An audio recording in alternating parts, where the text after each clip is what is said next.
La candidata del Partit Popular a l'alcaldia de Lleida s'ha reunit avui amb una representació dels empresaris contraris a la instal·lació de qualsevol centre de culte al solar de Baró i Traver, al polígon industrial El Segre. Imma Manso ha recolzat la postura del col·lectiu industrial considerant que aquesta ubicació ni ha estat ni serà mai idònia per acollir aquest tipus d'activitat social. La cap de llista del Partit Popular considera que els empresaris del polígon tenen tota la raó en mostrar-se contraris a que qualsevol tipus de centre de culte religiós s'ubiqui als terrenys municipals del carrer Baró i Traver.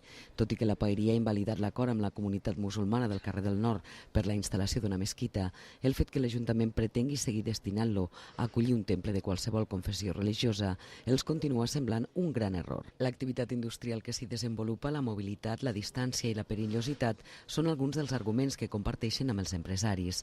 El PP no entén com l'Ajuntament tira endavant aquesta voluntat quan tota la resta d'opinions són en contra. Nosaltres creiem que l'Ajuntament té algun tipus de responsabilitat de donar a la gent, als ciutadans, uns llocs perquè puguin els nouvinguts integrar-se a la nostra societat. I a més, creiem que les coses s'han de fer amb consens. No es pot fer les coses d'aquesta manera tan dictatorial d'ordeno i mando. Nosaltres creiem que si tothom està en contra, ells tindrien que deixar de mirar-se el melic i pensar que potser són ells els que estan equivocats.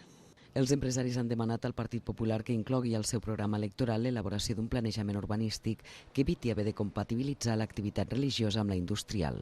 Dintre del que siguin els seus compromisos electorals per les eleccions municipals, estigui la de que a Lleida es faci un planejament urbanístic raonable que, evidentment, exclogui la possibilitat d'implantar un centre de culte religiós en un indret com aquest, destorbant les activitats que hi ha al voltant, més en un temps com els actuals, amb la crisi econòmica que hi ha, només falten, diguéssim, ajudes com aquesta. Els empresaris del polígon industrial El Segre mantenen el recurs contenciós contra la requalificació de la parcel·la del carrer Baró i Traver perquè aculli usos religiosos i s'oposaran judicialment a qualsevol projecte similar al de la mesquita en cas que aquest solar torni a adjudicar-se.